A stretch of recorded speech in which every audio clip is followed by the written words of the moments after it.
Vraies Voix Sud Radio, le grand débat du jour. Emmanuel Macron n'a pas à donner et à attribuer des brevets de républicanisme. Ça n'existe pas, l'arc républicain. Il y a une définition de ce qu'est l'extrême droite ou ce qu'elle n'est pas. Il y a une définition de ce qu'est l'arc républicain. Ils disent ça à l'Humanité, de me dire à l'inverse au journal du dimanche. Nous étions républicains il y a quelques jours. De l'aveu même du Premier ministre, nous ne le sommes plus. C'est une notion qui était conçue par les macronistes pour justifier des alliances avec l'extrême droite. Et je n'ai jamais considéré que le Rassemblement national Reconquête s'inscrivait dans l'arc républicain. Déclaration d'Emmanuel Macron dans les colonnes du journal L'Humanité. Des propos qui semblent contredire son Premier ministre, Gabriel Attal, qui lui estimait, je cite, l'arc républicain, c'est l'hémicycle. Alors parlons vrai. Est-ce que finalement il n'y a pas une certaine cacophonie entre les deux têtes de l'exécutif, Emmanuel Macron et Gabriel Attal? Est-ce que finalement tout le monde n'est pas républicain dans le paysage politique français, puisque personne ne veut rétablir la monarchie et encore moins l'Empire? Enfin, est-ce que l'arc républicain, ça veut dire quelque chose, ou c'est, pour citer Emmanuel Macron, de la poudre de perlimpinpin? Le RN est-il en dehors de l'arc républicain, comme dit Emmanuel Macron, ou dans l'arc républicain, comme le dit Gabriel Attal? Eh bien, pour le moment, vous êtes attaliste à 91% et macroniste à 9%. Venez réagir au 0826 300 300, ou c'est Aude qui vous accueillera. Allez, Luc Rouban est avec nous, directeur de recherche CNRS au Centre de recherche politique de Sciences Po, et puis auteur de ce livre, La vraie victoire du RN, édité presse de Sciences Po. Bonsoir, merci d'être avec nous. Bonsoir. Philippe Bilger. Alors, vous êtes plutôt Gabriel Attal ou Emmanuel Macron? Il est évident que je suis pour Gabriel Attal et je vais essayer d'expliquer pourquoi. On va essayer de comprendre. Mais il ne peut pas y avoir de cacophonie sur ce plan, puisque ça impliquerait qu'avec une pensée fixe et stable, celle de Gabriel Attal, nous ayons en face un président convaincu et qui ne bouge pas. Or, je peux démontrer, c'est très vaniteux ce que je vais dire, avant même ce débat à l'Humanité, le président avait déjà montré à quel point il laissait entendre que le Rassemblement national était dans l'arc républicain, puisqu'il indiquait qu'il fallait cesser de le combattre moralement et le contester politiquement. Donc, d'une certaine manière, il avait déjà changé d'avis. Et puis, pour le reste, il est évident que la position de Gabriel Attal est la plus pertinente, à la fois sur le plan républicain et d'autre part parce que la grande différence entre le président et le Premier ministre, c'est que celui-ci a des convictions à faire passer à l'Assemblée avec une majorité relative. Et donc, quelle habileté et quel sens de la vérité que de dire que, bien sûr, l'arc républicain à l'Assemblée nationale, c'est l'hémicycle tout entier. Ah bah un ancien député. De l'hémicycle, oui. Ah bah oui. Jean-Michel Fauvergue. D'abord, il faut constater que cette arc républicain, ça crispe un peu tout le monde. Il y a des gens tendus comme des arbalètes sur cet arc-là. Pas mal. Et c'est carrément un arc électrique. Oui. Ouais. Et effectivement, alors tout à l'heure, vous disiez, parce qu'on est élu, on est forcément républicain? Je dirais non, parce que l'histoire nous rappelle que des gens qui ont été élus ont basculé ensuite dans des dictatures et c'est relativement courant. Ouais. Pour le coup, en tout cas, ceux qui sont aujourd'hui dans l'hémicycle, sont censés être républicains. Ils sont censés, oui. Vous avez bien dit.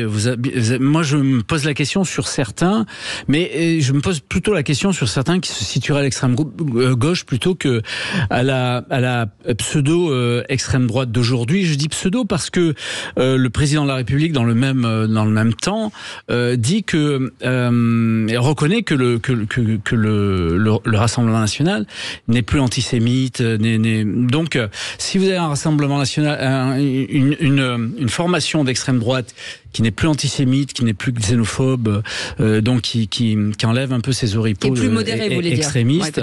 Ouais, où en est-on de ce fameux arc républicain? Est-ce que les gens sont à l'intérieur ou pas à l'intérieur? Moi, je pense que effectivement, il y a une bataille, on l'a vu, et Olivier Véran a aussi sorti ça. On l'a vu, il y a une bataille pour les élections qui arrivent, qui sont les élections européennes. Ça sent l'élément de langage, c'est ça que vous voulez dire. Oui, soyons clairs. Loïc Guérin. En quelques mots, c'est à la fois juridiquement inexact, parce que de toute façon, les élus sont des élus, ils n'ont pas tenu de discours illégaux. À partir du moment où on n'incite pas à la haine raciale ou qu'on ne tient pas des propos xénophobes, on est un élu comme les autres. 2, c'est politiquement désuet. On a un peu l'impression qu'on reste sur la même chanson qu'on nous répète à chaque fois. Depuis les années 80. Exactement, qui n'a pas changé, alors que je pense que objectivement, qu'on apprécie ou pas, peu importe, mais objectivement, le débat n'est plus le même que dans les années 80. Et puis, politiquement, ça me paraît aussi pauvre que contre-productif, parce que si on en croit le résultat du parti en question depuis un certain temps, ce genre d'excommunication par le dirigeant d'un parti qui représente 30 ou 40% d'électeurs régulièrement me semble plutôt donner le vent en poupe au parti en question. Donc, tactiquement, je suis pas sûr que ce soit très intelligent, accessoirement. Tiens, Luc Rouban, on rappelle que vous êtes directeur de recherche au CNRS et au Centre de recherche politique de Sciences Po, auteur du livre La vraie victoire du RN, édité aux presses de Sciences Po. Je vais être très médisant. Est-ce qu'il n'y aurait pas une petite arrière-pensée d'Emmanuel Macron pour savonner la planche à Gabriel Attal au cas où un jour il y aura une motion de censure à voter et que les députés RN diraient bah tiens, on n'est pas républicain, on va voter la motion de censure et que si jamais les LR franchissaient le Rubicon, ça pourrait très mal se terminer. Ah oui, certainement. Bon, je dirais que dans le fond, le Premier ministre aujourd'hui, dans le système actuel et dans le contexte politique actuel aussi, est devenu finalement une forme de collaborateur. C'est plus l'ancien Premier ministre qu'on connaissait, chef d'une coalition ou d'une majorité à l'Assemblée nationale. Donc, enfin, il est chef d'une majorité relative, donc il est obligé effectivement de mettre en place des coalitions. Et donc, lui aussi, il est obligé d'élargir l'arc républicain parce que dans le fond, le problème de Gabriel Attal, c'est d'assumer la droitisation du macronisme. Donc, c'est un macronisme qui se droitise, on l'a vu avec la loi sur l'immigration. Et puis, voilà. Pourquoi pas aussi passer ensuite des accords au cas par cas sur les dossiers avec les LR, avec pourquoi pas des députés RN. Donc effectivement, il y a un problème là de mise en route, de mise en œuvre de cette majorité relative.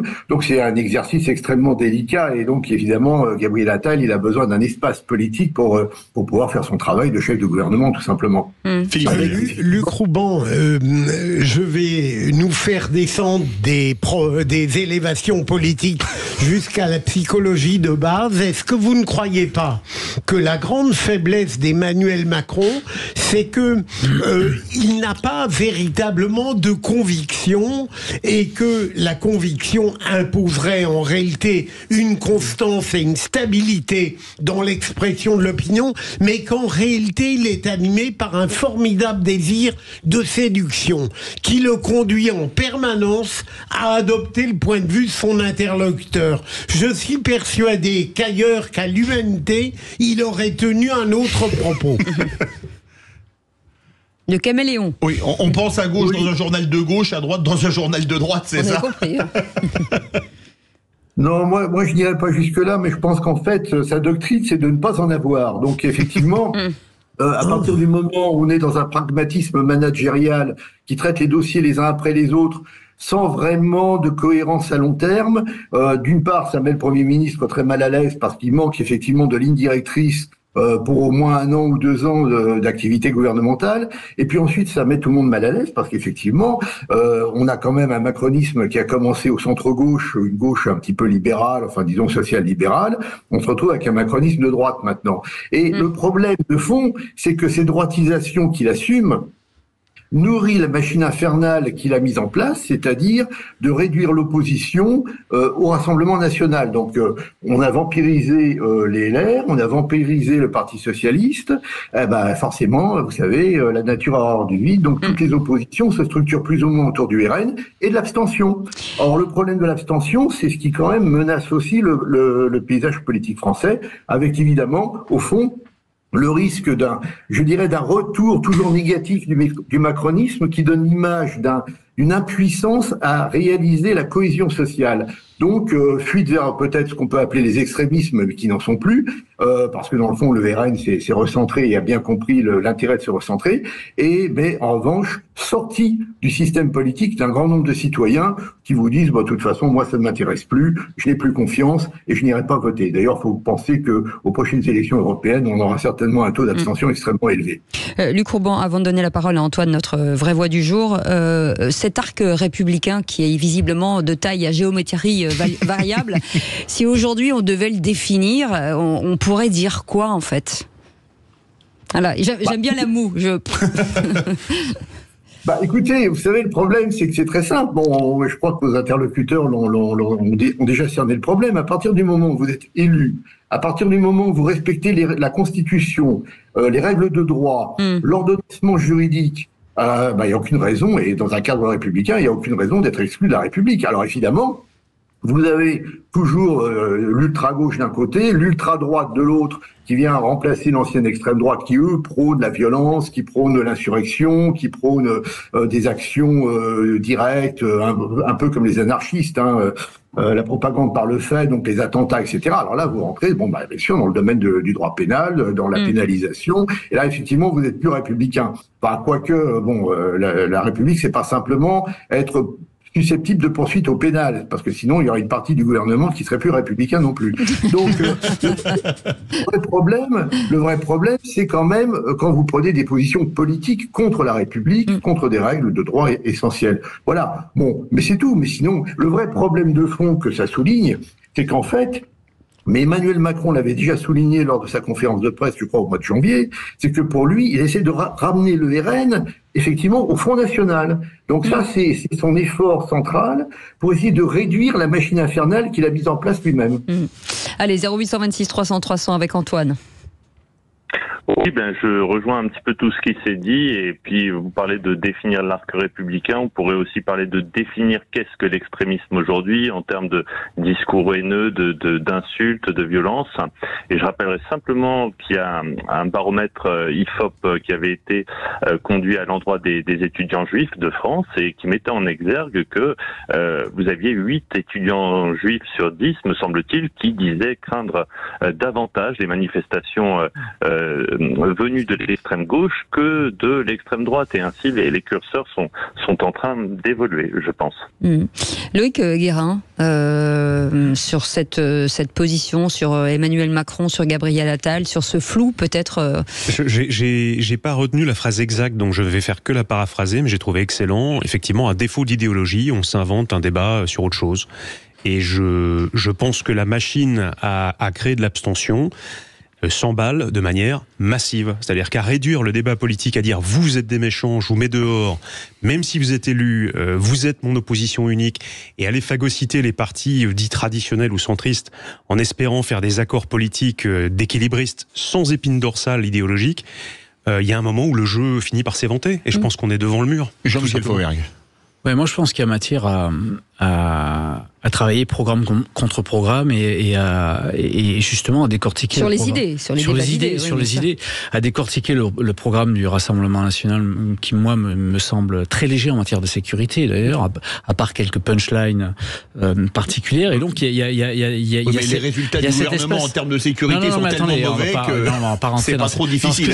Ce que je veux dire, c'est qu'il y a des espaces là pour travailler programme contre programme plutôt que de faire ça effectivement. D'autant que ce qui est en train d'être fait avait été reproché à l'ancienne première ministre, Madame Borne, et le président de la République lui avait dit à un certain moment, quand vous vous rappelez quand elle avait parlé de Pétain, de l'héritage de Pétain, etc. Et le président de la République l'avait tensé en lui disant il faut travailler sur les idées. Je suis d'accord là-dessus. Il y a un espace à faire sur les idées, oui, bien évidemment. Luc Rouman. Est-ce que quelque part, quand on arrive à dire arc républicain, bon à l'époque c'était fasciste pratiquement, ou même parfois, est-ce que c'est parce que l'invective n'ayant jamais fait beaucoup avancer le débat politique, on n'a plus que ça et qu'on tombe dans l'invective? C'est-à-dire que le RN trouve sa force dans les faiblesses du macronisme, c'est évident. Alors, sur la sécurité, comme je le disais, désolé. Oui, et ça permet aussi au RN de rester très flou sur un certain nombre de propositions en matière de sécurité et surtout en matière d'économie ou en matière de relations internationales. Parce que pour l'instant, c'est vrai qu'on n'est pas vraiment très très éclairé sur ce point-là, et sur des points essentiels, notamment dans la perspective d'une élection présidentielle. Mais donc le problème, si vous voulez, c'est que vous avez une situation de mécontentement, de défiance que récupère le RN depuis des années, mais ce n'est pas simplement, je dirais, le vote de la colère ou de l'exaspération, comme c'était le cas du FN, c'est aussi la recherche aussi, ça je le souligne lourdement parce qu'on le voit dans les enquêtes maintenant, notre dernière enquête du CELIPOF, c'est la recherche d'une droite sociale, c'est-à-dire un compromis social, un compromis politique qui fait que vous avez d'un côté de l'autorité, de la protection, et de l'autre côté, vous avez aussi du social, mais disons dans le cadre d'un libéralisme modéré. Voilà un peu le problème, avec la récupération, je dirais, de l'électorat, disons, gaulliste ou post-gaulliste, qui ne veut pas du néolibéralisme des Républicains, et je dirais aussi de tous ceux qui souffrent sur le terrain d'une forme d'inefficacité au quotidien et d'absence de services publics. Donc c'est une machine extrêmement, pour l'instant, extrêmement efficace. Philippe Bilger. Luc Rouban, pour quelles raisons, à votre avis, les partis ont tant de mal, enfin en tout cas le parti macroniste a tant de mal à appliquer le conseil du président il y a quelque temps d'attaquer le RN politiquement au lieu de chercher à stigmatiser éthiquement. Pourquoi est-ce qu'ils ont tant de mal à appliquer ce conseil? Évidemment, c'est peut-être plus facile de dénoncer moralement que de démontrer politiquement.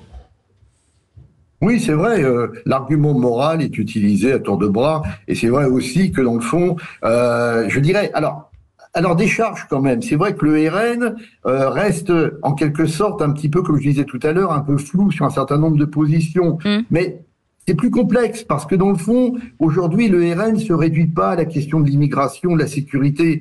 Si on regarde ça avec un œil d'analyse sociologique, c'est un peu plus compliqué. C'est-à-dire que dans le fond, par exemple, la question de l'immigration, elle est devenue en fait emblématique d'un déclassement social de beaucoup de Français et des problèmes sociaux et des problèmes économiques de beaucoup de Français. Donc en fait, on a un transfert des enjeux qui fait que dans le fond, si on attaque sur ces sujets-là, on est obligé aussi de montrer que le bilan actuel des gouvernements depuis 2017 n'est pas particulièrement heureux. Hein. On le voit en matière de sécurité, on le voit en matière, sauf dans le domaine économique, et encore, enfin, bon voilà, on a quand même des problèmes très importants qui n'ont pas été réglés. Avec toujours cet énorme problème, à la fois, on l'a vu avec la crise des agriculteurs, de la bureaucratie, et en même temps, de l'autre côté, d'une inefficacité sur le terrain. Et les agriculteurs reprennent d'ailleurs maintenant le chemin de la protestation parce qu'ils vous disent, oui, mais nous, sur le terrain, on attend toujours des mesures concrètes. Et là, on a quand même un problème, surtout pour un gouvernement ou un macronisme qui se